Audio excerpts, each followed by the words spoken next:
grab your pre-workout and turn up that volume. It is time for a new episode of the Powerlifter's Den with your host, Cam Smith. Hello, everybody. Welcome back to another episode of Powerlifter's Den. I'm your host, Cam Smith, and today I wanted to bring on Anthony, someone I met down at Bane's Barbell Club this past January when one of my friends was competing. Anthony, why don't you introduce yourself? How you doing? I'm Anthony Gifune. I am the owner of Bane's Barbell. We've been open for about 18 months, and I've been powerlifting for about 5 or 6 years now. Okay, so I guess to start off, something that I was kind of wondering is where the name came from. Okay, so the name was actually originally going to be Bully Barbell because I used to have a American Bully, the dog. If you'll see our logo, that's actually our logo. And as soon as I opened the gym, I was like, I kind of like, his name was Bane. So I'm not a huge comic fan, but I love Batman. So I named him obviously after Bane in that movie. And so I named him that. And then we opened the gym, and within he had congestive heart failure. So he died when he was like 3 years old. Oh, dang. But I'm a big dog guy. So I mean, he was like my best friend. So I named the gym after him. And that was it. That was really it. We were having some issues at another gym, which we could talk about, and I just wanted my own thing in my own place, and I just named it basically after him. That's awesome. Yeah, so that's something that I've always kind of thought about doing, is opening my own gym. It seems like in the New England area, there's a lot of powerlifting gyms springing up, but not just oversaturated, but in a good way. And New York's not New England, but in Northeast, you know what I mean. No, I know what you mean. Yeah, we don't have a lot up here, honestly. For powerlifting's been around here.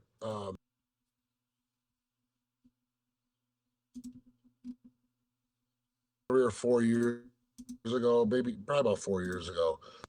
But even in this area, besides Syracuse, where you have like Rita, and she has Blood Iron Barbell, which she's a good friend of mine, and then she used to own Hercules, which is another gym. But Syracuse area has some, but this area, like Utica, Rome area, has nothing, and it has commercial gyms, which they're not very fond of guys like us or girls that powerlift, anyways. Yeah, I mean, when I went up there, it was a nice little area. I mean, it's kind of in the middle of nowhere, so it's definitely up there for sure. It was kind of just a straight shot ride. Yeah, because it was. I mean, how long was it for you guys? 4 hours? For me, I think, honestly, because I drove from South Shore, Mass to Worcester to Albany because my friend I was coaching, I stayed there. Yeah. So I was, honestly, overall, I don't know, probably about 4 though, maybe a little bit less. Yeah, it's a real, it's kind of a rural area, obviously. There's not much here besides a casino. Really, besides the casino, which is where everybody goes. Either they go there to drink or they go there to gamble. The area where I'm in, Utica, is a decent sized city. I think it's like 65,000 people. But this is where I grew up, and I've been here my whole life. And there was nothing. There was no power. There was nothing as far as powerlifting is concerned, or even meets. You had to go to Syracuse, which isn't far. It's like an hour. Yeah. So, but anything you want to do, even if you want to train power, you had to drive. And I used to drive an hour to go train out there. So that's why eventually I was like, I had some problems with some people, and I just started buying equipment, and then I found a place, which took me a while. But then I opened up the gym, and that was it. And I took everybody with me. Yeah, so I guess we can kind of talk about the meet that I met you at. It seems like that meet had actually a lot of pretty heavy hitter raw guys, and it seems like you guys got together a pretty good prize pool. So I guess for a new gym like that, with only being around for 18 months, kind of at that point it was about a year. Kind of what was that process like, and how did you get that much rallied support? Dude, it was hard. So I thought it was going to be like, okay, we're just going to run a meet now. There's been meets locally, and they were good meets. Those are the meets I've always done. I've never traveled for a meet until a couple weeks from now. But I've been to the big meets. I used to go watch the big meets. A friend of mine, one of my best friends, Mike Lackey, he's a heavy hitter. He totaled 2285 raw, and so he's done the big meets. So I've traveled with him to handle him. And dude, I always been like real. I'm obviously I have the gym and I have another business, and I've always been a businessman. So I just kind of watched what worked and what didn't work. And even going to Ghost, because I'm in Florida a lot of the winter. I've gone to the Ghost meets. I've met these guys. Like you just interviewed Shane Haller. He's a buddy of mine, and I know I can see what works and what doesn't work. And even Gary, he's one of my guys. He helped me run the meet, and he did the Surge meet in Chicago, and I was blown away by like how organized it was. And it was really like the biggest thing for the meet for me was the lifters, to make sure the lifters were taken care of. It's hard. It was hard for me to run that meet, obviously, because it was such a small. My gym is only 3,500 square feet, so I had to cap it at like 30 people, and I had 25 people on a wait list, and then a bunch of people backed out last minute, so I ended up being like 22 people.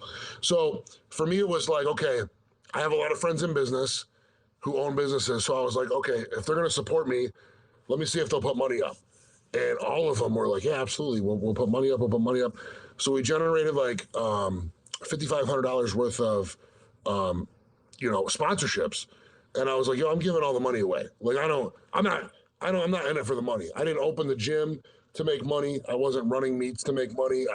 I did it for like the guys, you know what I mean? And I invited John, and I invited Jen, who you did the Jen Hazard. I invited a few guys, and my buddy RJ, he came. He was almost total 2K. But it just, if you're giving money away, people are going to come. Yeah. You know what I mean? And you've competed, and it's nice when you do a meet and you can make some money, or and these guys are making money. If you're hosting a meet, you can bring in some money. So like, just I don't know, I didn't feel right keeping it, especially it was like, yeah, okay, if you're going to come do the meet and you're going to pay, that covers the cost of me running the meet and all that stuff. But if you're going to get people to donate money, you got to give it away. You know what I mean? You can't keep that. And that's like the meet you guys are traveling to go do. I think they're giving away like 22,000 or. Yeah, I think that was the prize pool, and they're doing it. And it's not just like best lifter or anything. Like, well, I mean, obviously they have that, but there's like different categories of tough too. So it kind of gives all the competitors a chance to kind of get a piece of the purse. That was my thing. I was like, okay, we're going to do top 3, whether it's male or female, and that's where the money's going to be. And then it's going to be biggest squat, bench, and deadlift. Now, I had to do it. Charlie was my only guy who was multiply. You know what I mean? I didn't know, because originally there was going to be more. Yeah. And I was like, okay, now how is it fair for me to give the money up, to a multiply guy? So I just said, we're just going to give the money away to raw people, which it's going to be more of a raw meet. I would definitely let Charlie come back and compete, because he's just a good guy. Yeah. But and it's crazy. And I know you guys, you've been talking about getting into multiply right now. Yep. Hopping in briefs this Sunday. Are you good? So I've never done it. I don't know anything about it. I like to watch it. It's very interesting to me, because I watch guys like Skiba and all them, and John, especially John. We don't have one multiply guy here. Yeah. Not one. I don't even know anyone who's even tried it.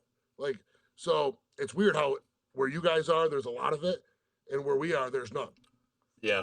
And unless you go to Syracuse, there's a little bit. Yeah, and it's kind of going through like another resurgence, because obviously powerlifting started as multiply, and then we kind of had like the raw era, and it's obviously still growing, but it seems that recently multiply is starting to get a lot of traction again too, and there's finally kind of being an appreciation for both.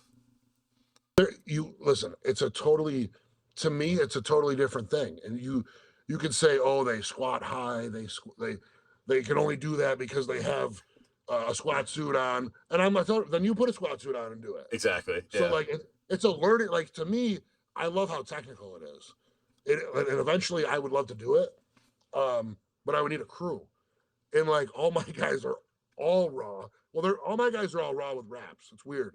Up here, a lot of guys I don't wear wraps anymore. I just do sleeves, because I hate depending on somebody to wrap me, and I can't wrap myself. So I'm just wearing sleeves from now on. But I thought about getting back into wraps, but I just have an appreciation for guys who, like, listen, try it, try anything. You know what I mean? It's totally different. Like it's like I always say, it's like comparing long jump to pole vaulting. Exactly. It's almost a different sport. Yeah, You can't you can't put like a multiplayer. Oh, this guy's stronger. Is he stronger? Is he more technical? And I just like how technical it is. It's intriguing to me to watch, especially when I watch John bench with a shirt. I'm like it takes like an hour. Like he's holding that weight that long to get it down to his chest, and then it just flies. And I'm like, it's just scary to me.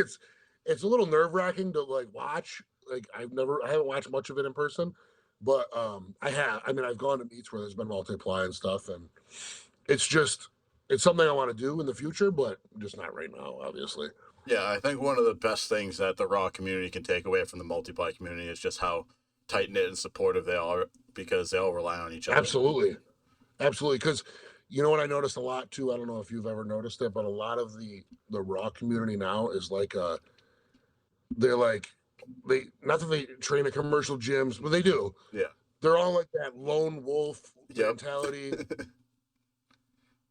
And I'm like, dude, I gotta have a crew. Like tonight, there was 25 guys, guys and girls in there squatting. And like whether they're squatting or benching, whatever they're doing, but there's like when somebody's taking a lift, everybody stops. And I see these kids on Instagram, and it's like, it's always the same like broccoli head kids, and they're always like squatting with their head down, and I don't know. It's just it's sad. It's supposed to be like a group thing, and it's almost like a team sport. I tell everybody it's a team. Like, and we go to a meet, there's 20 of us. Yeah. So For we have that multiply like mentality where there's everyone's coming, but we lift raw. yeah, and for me, like with a wrestling background through high school and college, it's very similar to Yeah, wrestling, apart from the singlets, obviously. But like you yeah, still a part of a team, but at the end yeah, of the day, you're competing for yourself and competing against others. But without the team, like you need that help, whether it's a wrap or have you someone get you a water or just get your mind right. Like it's exactly. yeah, there's That's the so biggest many. thing. Yeah. I've never wrestled, but I always, and now that I know that you wrestled, what is the weight cuts like in wrestling? So Are they when worse than powerlifting? Because I've heard Oh, they've been worse. absolutely Like, worse. So yeah, when I was wrestling in high school, I wrestled at 220 and I was around like probably yeah, 210 at the time. But when you go to hmm college, they get rid of that weight class and it goes from 197 to heavyweight, which caps at 285. And oof, before I decided to just commit to heavyweight instead of trying to cut between football season stuff, and because that would hurt me, and that was kind of like my main priority. yeah. I think one practice I started at like 235 and finished practice at like 205. Oh my Went god, through like three sweatsuits. Like absolutely insane. Like I looked emaciated. My family didn't even recognize me at the meet because of how like slimmed down and like drained out I looked. what like what could you? I can't even imagine what you feel like. I don't Awful. I don't cut weight, so Yeah, when you go to I know meets or that go to I cut, weigh-ins, it's like you just see yeah. people huddled up in corners, just like wrapped up, like sweating, like spitting into cups. Like it looks horrible. I've seen it, and some of my guys cut weight, not many of them. Gary's our most competitive guy. He's a next like real big up and comer, and he's probably going to total over 1900 at this meet raw. And I watch him cut like 10 pounds, and I'm like, oh, it doesn't seem like it's too bad. So like 3-4 years ago, I tried to cut. I ended up getting COVID. I was like 300. I got COVID. I was like I went down to like 282. And I was like, I can cut the other 7 pounds. Like, what's the big deal? I had COVID already. So then I went and I weighed in like 274. It was easy, whatever. I weighed in, and then I tried to put the weight back on, and it just wasn't going. I was like 284, 283. I went to the meet and almost bombed out. Like I was close to bombing out. I pulled the deadlift PR somehow. I think because my leverages were better, Yeah. but I was like, I am never cutting weight again. And then I went from that 274 to I think I weighed in at 300 the next meet, and then this last meet I weighed like 312 or something. And right now this meet I'll probably weigh like 325. But it's just I see, like, I always hear about the wrestling community like talking about how they cut weight. I don't know how you guys do that. Do you Yeah. cut weight for meets No. now? So now I'm just kind of committed to 275 because Yeah. Literally, I think at least everyone and their mother told me to stop trying to cut to 242 because I'm young and What do you weigh? I'm like 255 right now, close Oh, to okay. 260. But Yeah. I'm also 6'2". I have a large frame, so might as well fill it out. Yeah. And like, Exactly. I So am think I. what I've learned recently and kind of thinking about it more is the weight cut should be saved for the professionals, like people competing in like the ghost class and shit, where it's like actually worth the money to spend the time to cut. You're absolutely right. You're absolutely right. That's a smart. That's exactly what I say. So I've always said that to my guys. Listen, if it's like if you're 225 and you want to cut to 220, it's 5 pounds. It's one thing. But if you're making drastic cuts from 240 to 220, you're just it's only going to throw you off. It's only going to throw your leverages off. It's only going to throw your squat off. I don't care what anybody says. You see it. I see it at even these big meets. I'm like, I'll watch a guy squat 900 in the gym, and then he'll barely hit his opener at like 850, and I'm like, okay, well then you shouldn't have cut 20 pounds. Like, but you're absolutely right. If you're not in the top 50 of your weight class, you shouldn't be cutting weight. Yeah, and With when I was talking to Kevin Oak about it, he said like every time you cut, it gets harder. It gets harder and he harder. used to So huge cuts. yeah, Yeah, and you would I say that remember. you can go. Yeah, sorry, I remember when I used to follow him on Instagram when he was competing. I was like, and he would cut like in a hotel room. He would turn his bathroom into a Yep. sauna and stuff, and I was like, these dudes are nuts. I can never do that. Yeah, and especially for like bench, he would say like, I mean, think about it. If you cut 10, 15 pounds, that much water weight, that's probably that's like taking away a one board on bench at some point. Easily, Yeah. easily, without a doubt. You're absolutely right. You're absolutely right. So I guess we can go a little bit about into your career in powerlifting, kind of what got you started, and maybe like what was your first meet and how'd you do? So, let's see. The first time I ever, let's see, when I wanted to compete, I never wanted to compete. I just started working out. I started working out when I was like 20. I'm 31. I was like 24. I started working out at Planet Fitness. I was a Planet Fitness guy. And Mike, my buddy Mike Lackey, he was a power lifter, obviously. And he was like, dude, you're a big dude. Like, just try it. And I was like, yeah, maybe. And then I went to go watch him compete. And I watched him squat 900 at 266 raw. And I was like, I want to do that. Like, obviously, I'm never going to squat 900. He's just a freak of nature. And I was like, and I just saw it was the best meet I ever been to. And it was local. It was in Syracuse at Hercules. And I watched this dude go out there and squat 9. He benched like 550, pulled 800, total 2250 at 266. I'm like, yeah, this is definitely a sport I would like. He's like, listen, you just get big, you take single reps, basic, whatever, in a meet, you're only going to take a single rep. So, and you can pretty much eat whatever you want. And I'm like, I could do that. Like, I don't ever want to step on a bodybuilding stage. So I was kind of hooked when I watched him do that. And I started working out and I did my first meet was a push pull meet. I think I weighed like 270 and I think I was always a bencher. I could always bench no matter what. The first time I ever benched on a flat bench, I benched 315. Oh wow. Just normal. It just came natural. And the way I'm built, most people think like I would be a squatter because I just have huge legs and stuff. And I have really short arms. So bench just was natural to me. I did a push pull meet. I benched 375 and I pulled like 525 and I was like, I just love the way I felt and the crowd and all that stuff. And for me, it was like I was an athlete when I was younger.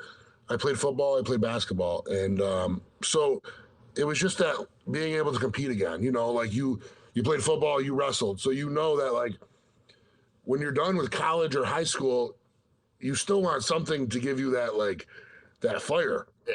But then like the thing with powerlifting is it starts to like become your lifestyle, and I was like, man, I love this, but I don't know. For me, it was like I just loved as I progressed and got better and stronger. I was just like I liked helping people more.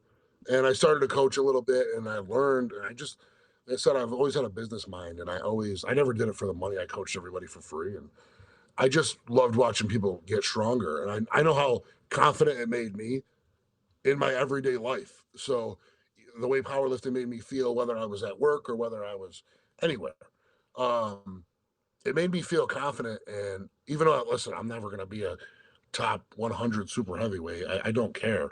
But I just, I just know that what it did for me, and I struggled a lot as a younger guy. I had drug problems and stuff, and it just kept me out of trouble. It just really like you're so committed, no matter what. It was like, do I really want to go out and drink tonight? Because then I'm not going to be able to bench that good Monday. You know what I mean, or Tuesday. And for me, that's basically it. Just kind of kept me in line.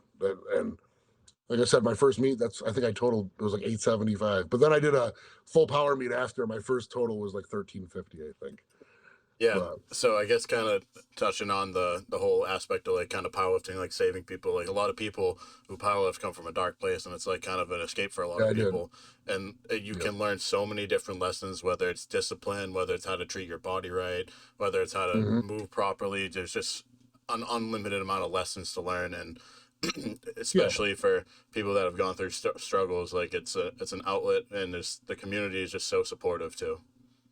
It really is, and it's like I see it even like with your guys when you train at Evolve or and the other place that you train.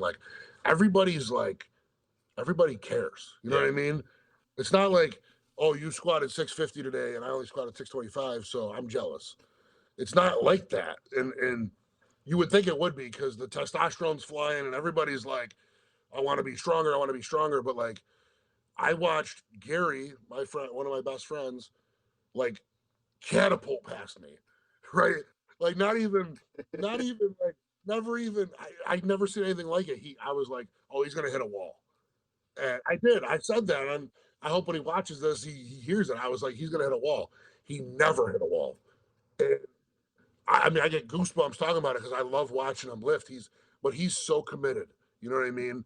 And I don't, I'm more committed to like helping him, or that's what gives me joy. Now, do I want to eventually total something close to 2K would be my lifetime goal? Is it going to happen? Maybe.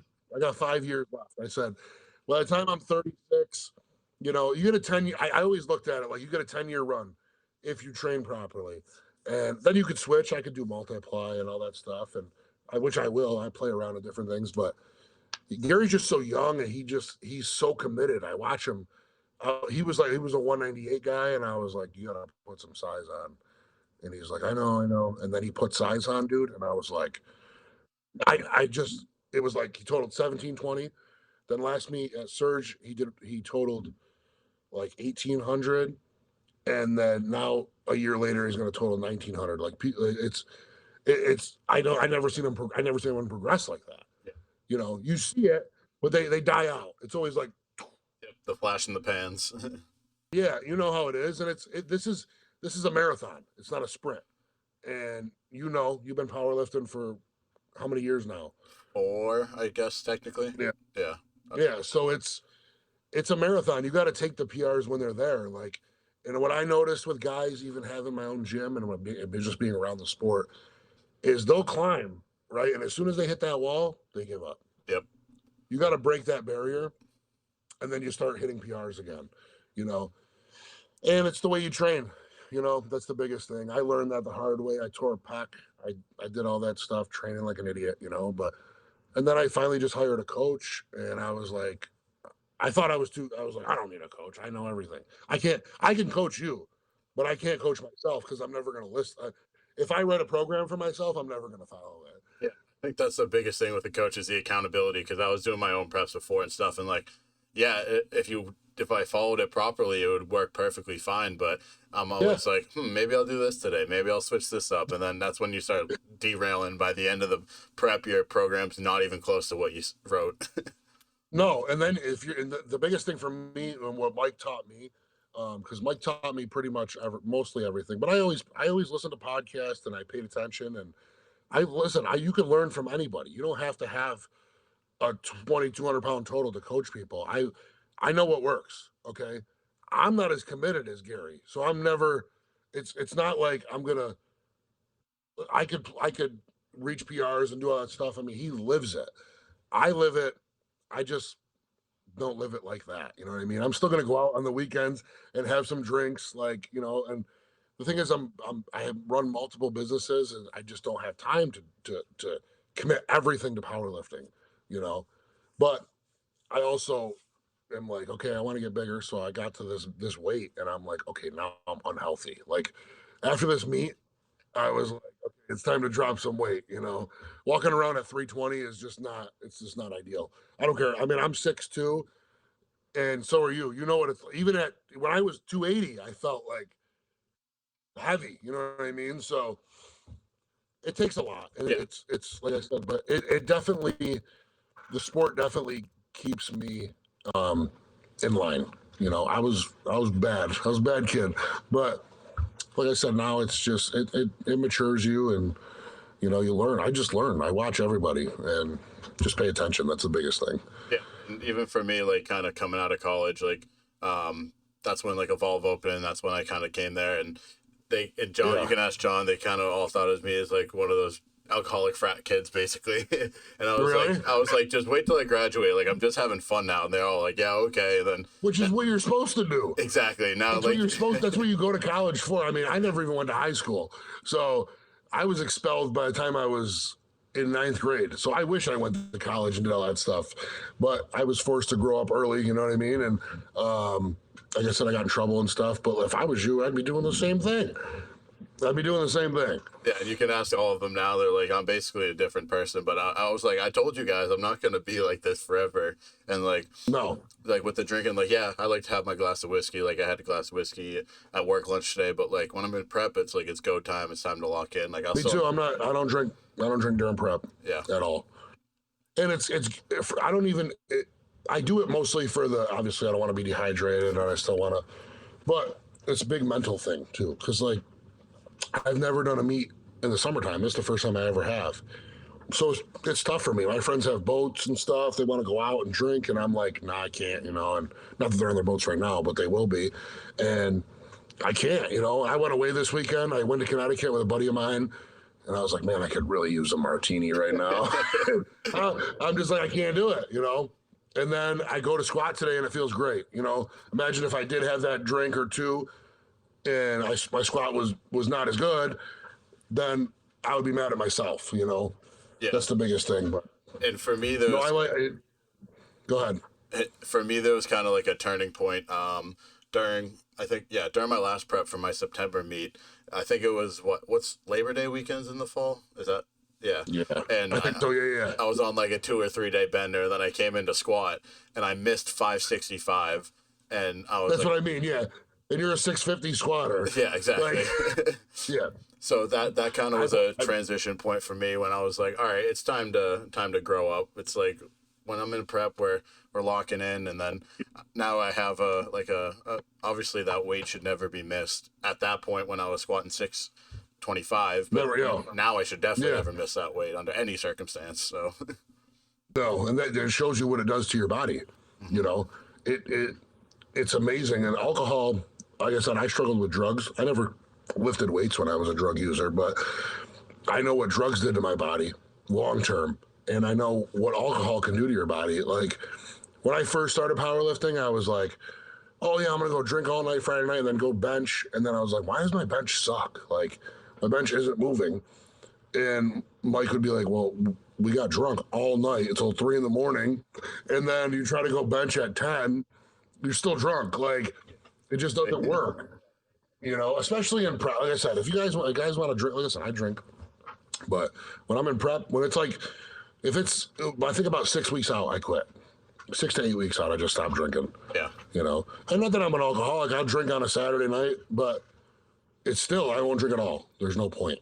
yeah, for sure. So speaking There's of no. prep, I know you're kind of getting close to the end of prep. Maybe tell everybody Yeah. about what the meet you're doing at, and maybe kind of what the goals are for the meet.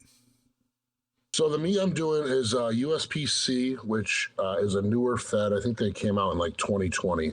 I hadn't heard. It's like I said, it's hard to find meets around here, even within a 4 or 5 hour radius.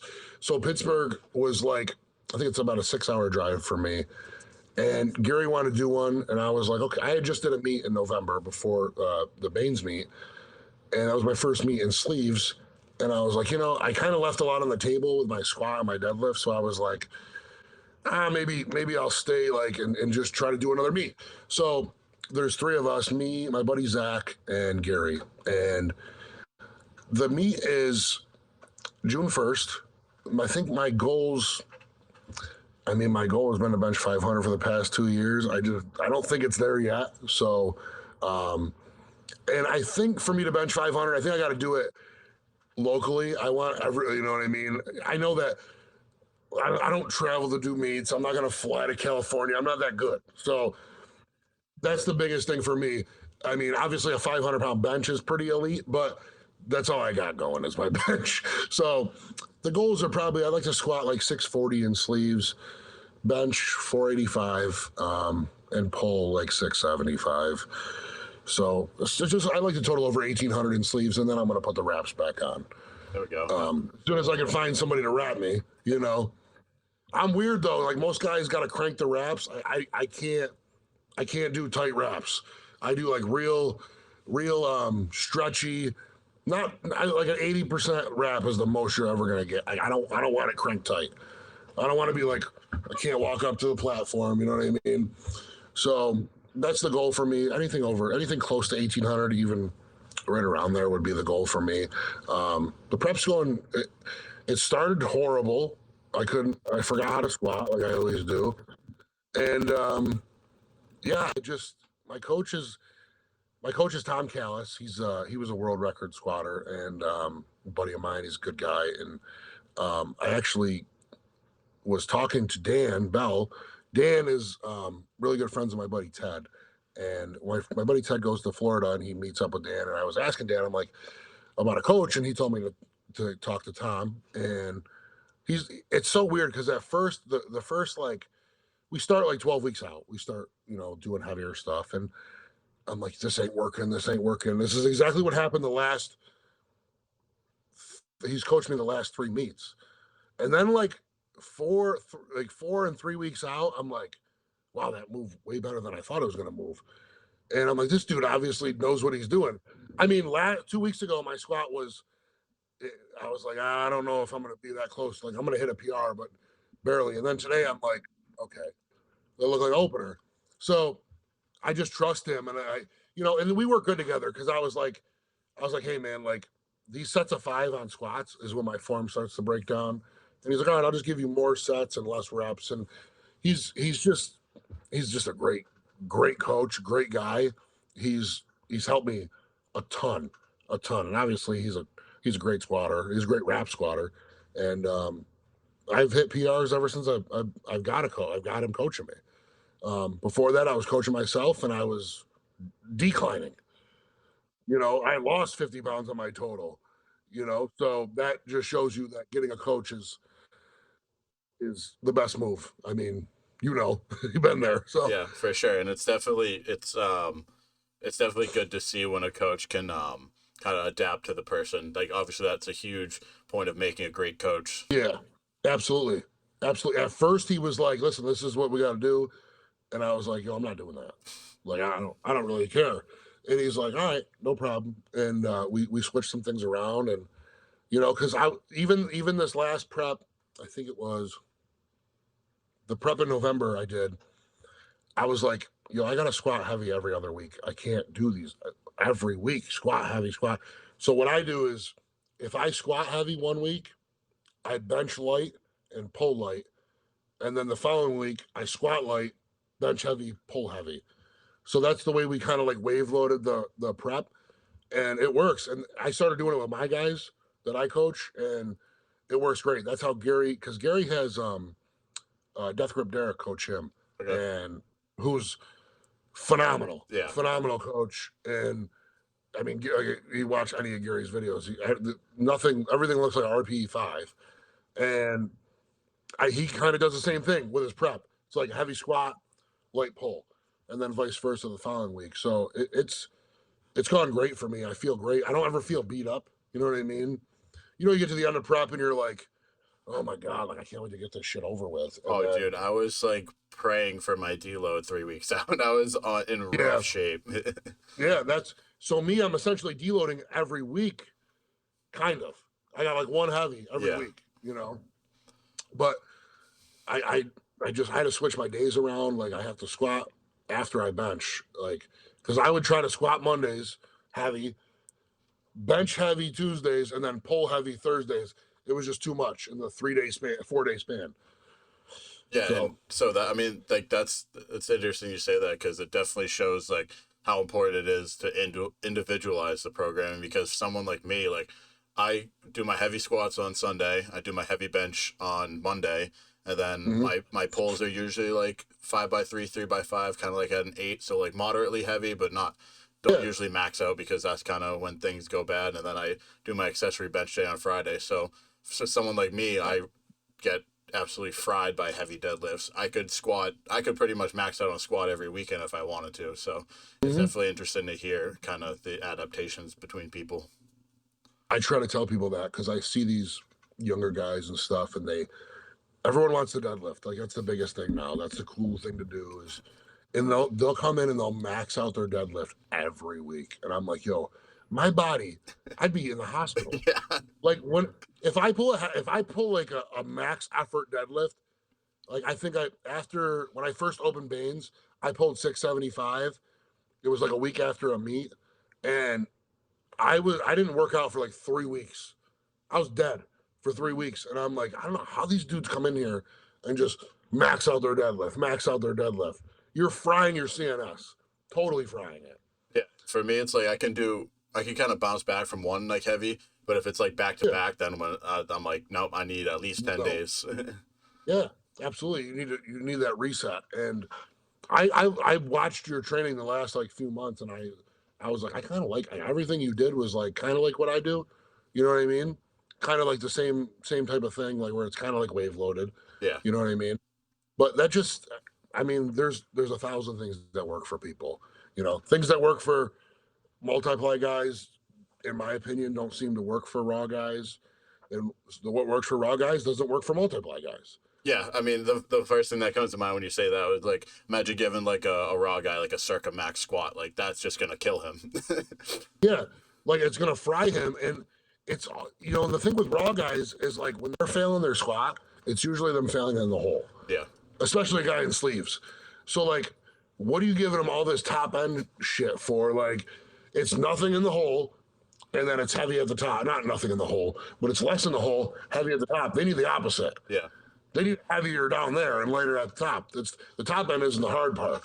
So it's just addressing weaknesses. I still the way I train in the off season is I tell people it's not really conjugate, but like I use I'll do box squats, in the off season. I'll use the biggest thing for me was the Swiss bar for bench because I have bad shoulders and bad pecs, and I'm a real close grip bencher.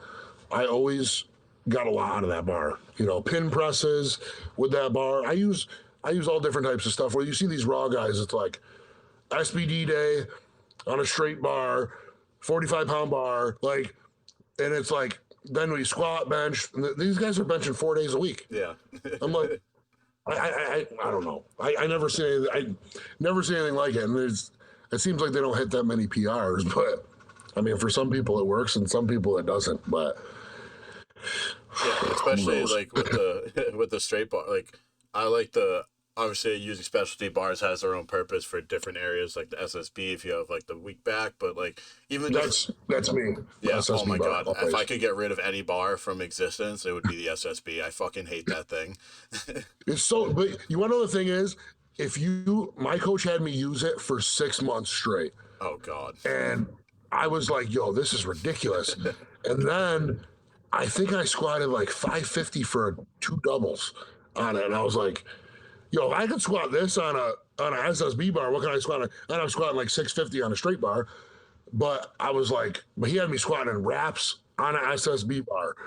Oh god. I was like, this is insane, but it worked for me. It took my squat from 600 to 650 when I was in wraps at the time, but I haven't been in wraps in 2 years.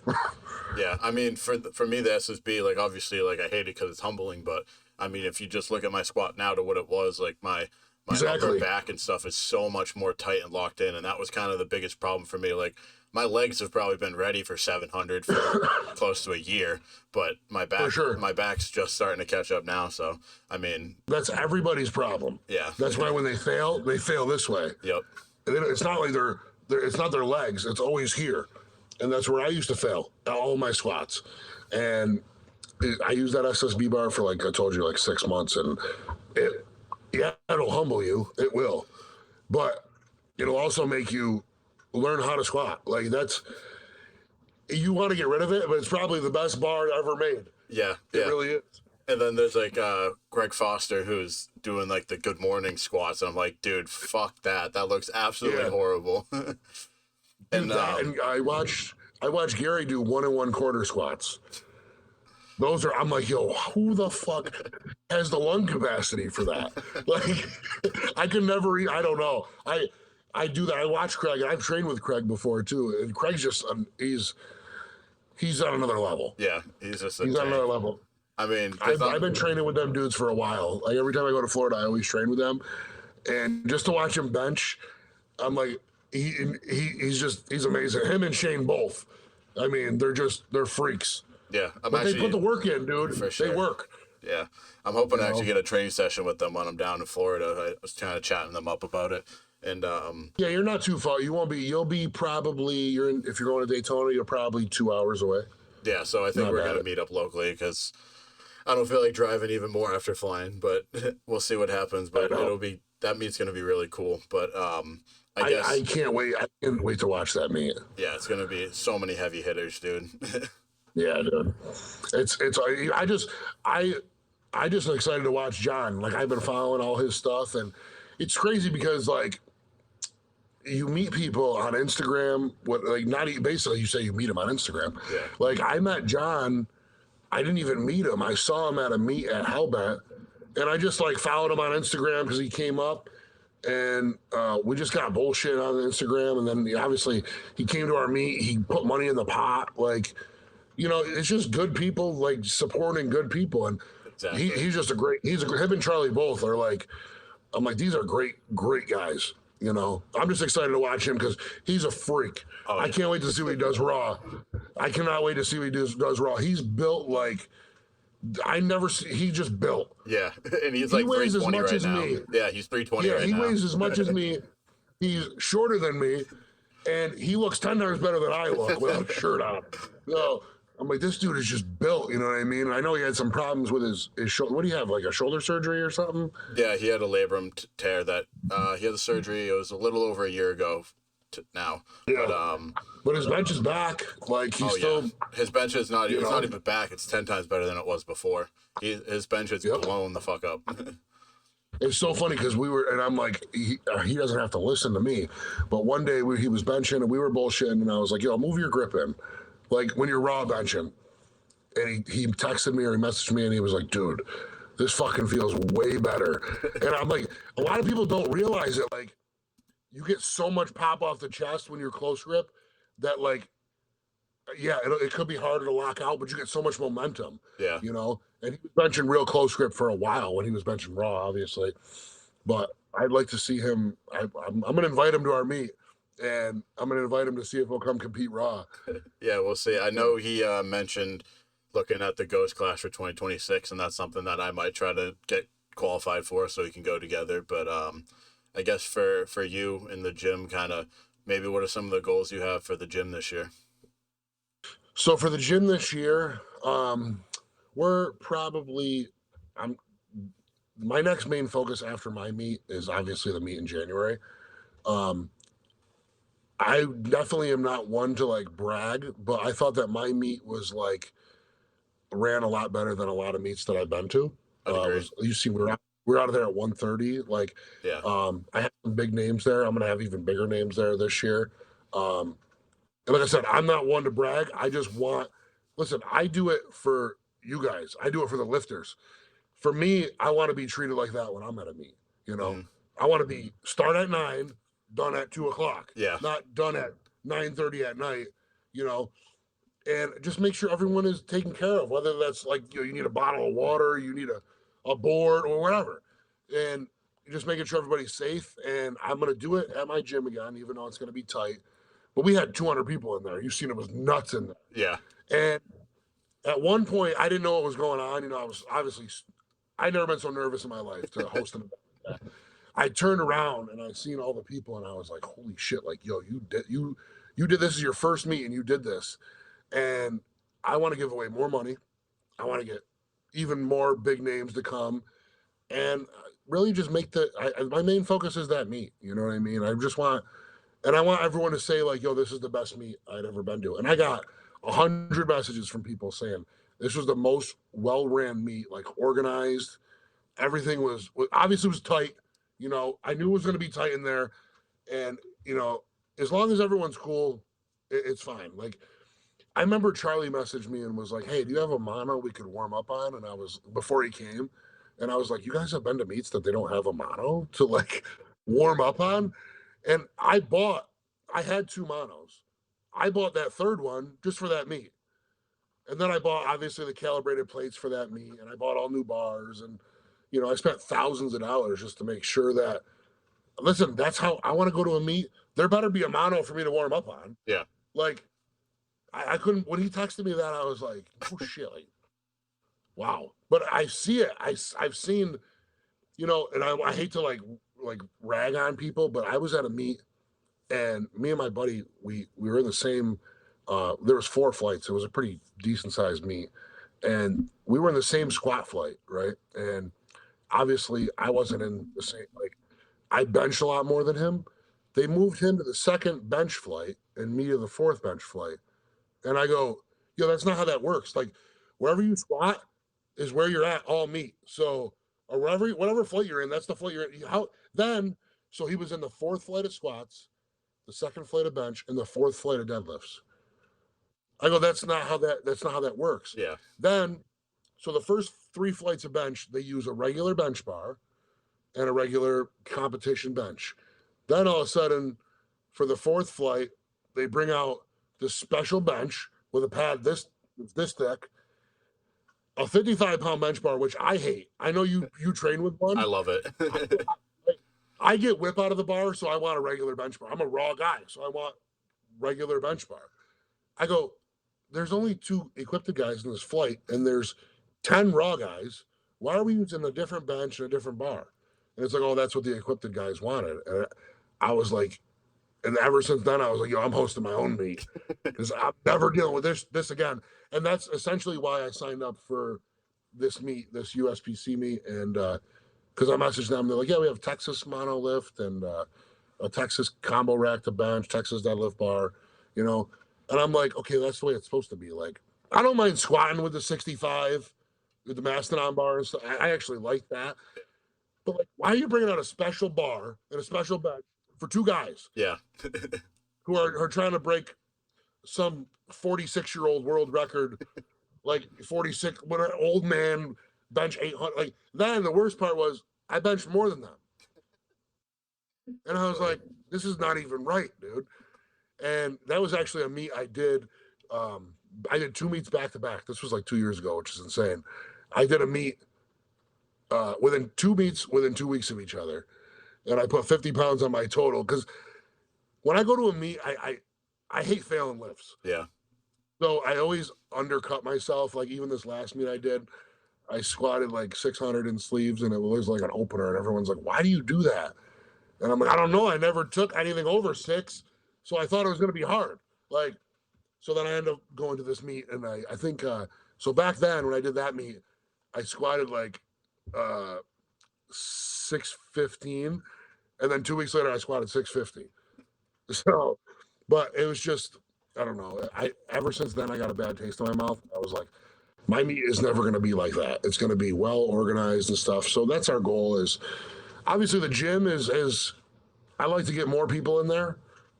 We only have about, I'd say like 40 to 45 members, which is fine with me. It's like a family to me. I don't want people in there I don't know, don't trust. Like they get their own key. It's 24-hour access, and it's it's just they all have respect for it, and I don't ever have to worry, like I don't ever come in and there's plates on the bar. Like they're all respectable and they're all good guys, and to me they're just a family. So it's just like it's a way of life. Powerlifting is it's a lifestyle. It's more than just a sport. Absolutely. For sure. Well, I wanted to wish you luck in your competition. I'm excited to see you compete, Appreciate as well it. as kind of see where the gym goes over the next year. And I'm hoping to see you up in Utica. Yeah, Utica again in January. So I guess to wrap things up here, I'll ask my question. If you could give a powerlifter going to their first meet a word of advice, what would that be? Don't cut weight. All right. I don't care what anybody. That's the best piece of advice I could ever give you. And have fun. Like and compete. Don't think you're not strong enough to compete. Listen, my first total was 1350, which isn't pretty good. So, but I went out and I did it, and then my next meet was 1675. So, go out there and sign up and do a meet, and just do as many meets as you can, as your body can handle it. When you're first starting out, and because that's where you're going to get as much learning experience. And don't cut weight, never. For sure. Well, I want to thank you again for taking the time to come on. It was a pleasure. Thank you very much. I appreciate it. Awesome.